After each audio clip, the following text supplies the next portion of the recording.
dengan jumlah unit ekuivalen untuk mendapatkan cost per unit ekuivalen rata-rata berbobot atau weighted average equivalent unit cost. Cost yang terkait dengan unit yang masih diproses akan kehilangan identitasnya karena penggabungan atau merger cost tersebut. Dengan metode ini, cost produk dalam proses awal diperlukan sebagai cost periode sekarang. Tidak ada perbedaan dibuat antara produk selesai yang berasal dari produk dalam proses awal dan unit masuk ke proses periode sekarang.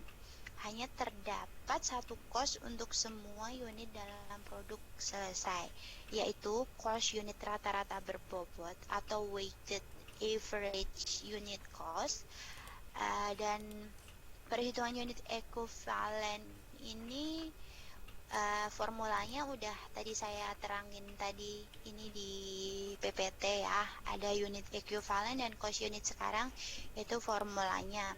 Kemudian di next slide, halo, di next slide ini apa metode masuk pertama keluar pertama MP KP. Sorry tadi salah. Halo, terlalu.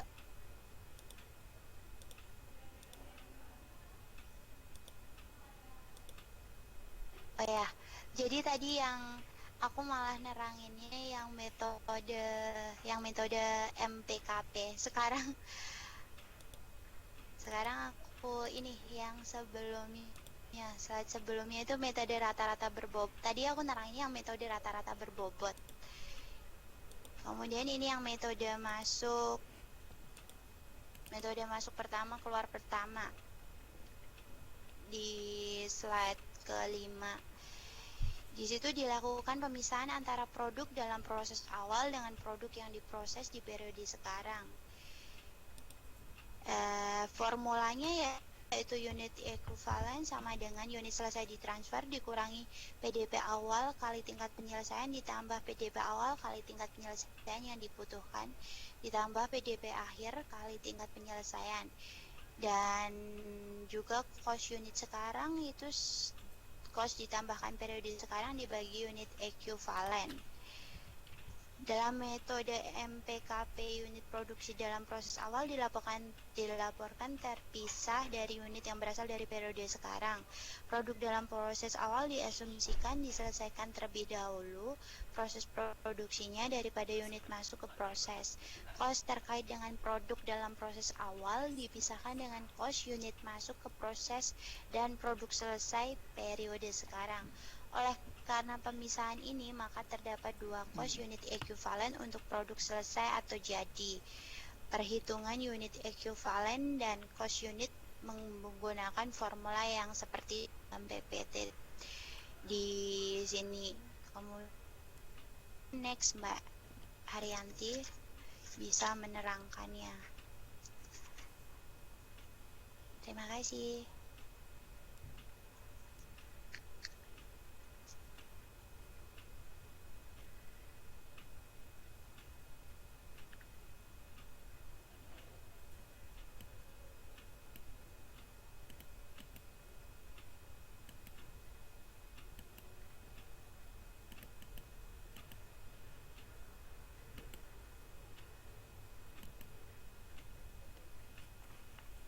Assalamualaikum warahmatullahi wabarakatuh. Selamat malam Ibu dan teman-teman semuanya. Di sini saya akan melanjutkan yaitu pada slide 6 dan 7 perbedaan metode rata-rata berbobot dengan metode MPKP. Di sini di PPT sudah ada, jadi laporan cost produksi perbedaannya dari kuantitas, unit ekuivalen, cost dipertanggungjawabkan dan juga cost pertanggungjawabkan. Di sini udah ditulis dengan jelas ya. Sekarang saya akan menambahkan saja pada contohnya ya. teman-teman bisa lihat di halaman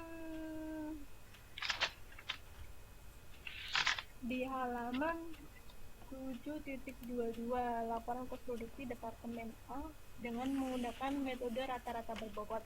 Dan di sini datanya bisa dilihat di halaman 7.20. Pertama kita lihat dari kolom kuantitas ya, yaitu kalau rata-rata berbobot itu ciri-cirinya yaitu produsernya sama dengan metode MPKP. Dan di sini di soal ini laporan kos produksi Departemen A yaitu kuantitas produk dalam proses awal ada 4.000 unit dimasukkan ke proses sebesar 40.000 unit dipertanggungjawabkan, unit selesai dan ditransfer ke Departemen B ada 35.000 produk dalam proses A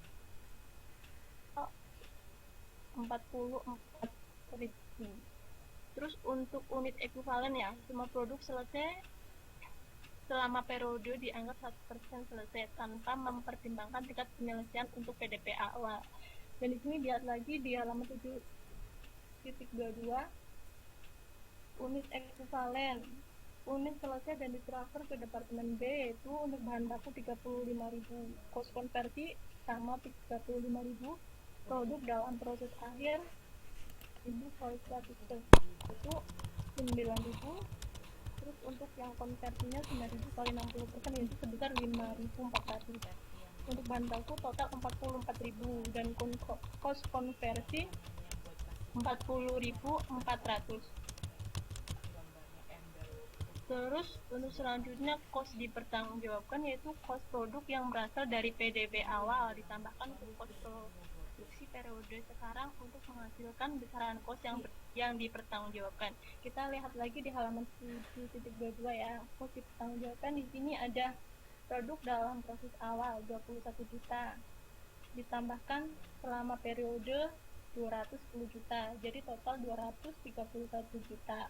Dengan dibagi unit ekuivalennya yaitu 44.000 sama dengan 5.250 rupiah. Dan untuk tenaga kerja langsung produk dalam proses awal yaitu sebesar 9.250 juta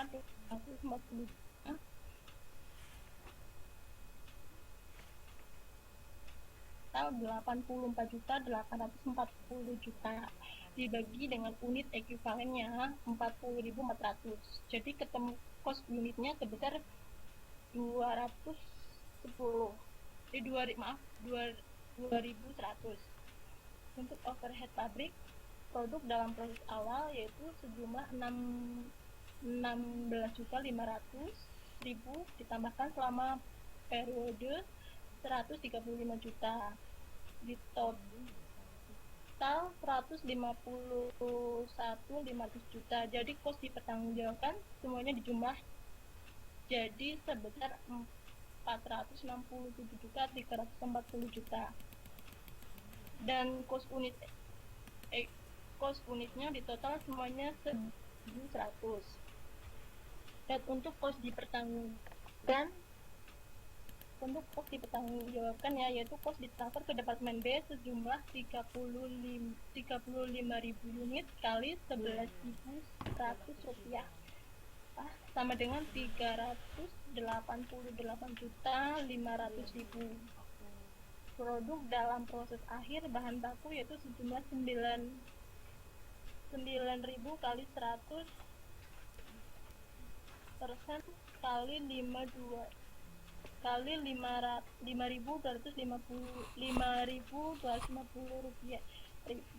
rupiah ya Allah, sama dengan 47.250.000. Tapi di sini saya merasa ada kejanggalannya. Nanti saya mau minta sama Bu Farah untuk menjelaskannya sebelah sini.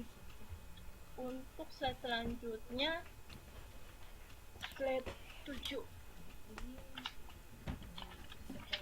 Teman-teman bisa lihat yang di laporan kos produksi Departemen B, yaitu di sini kuantitasnya unit dipertanggungjawabkan produk dalam proses awal 6 6.000, unit diterima dari Departemen A sebesar 35.000.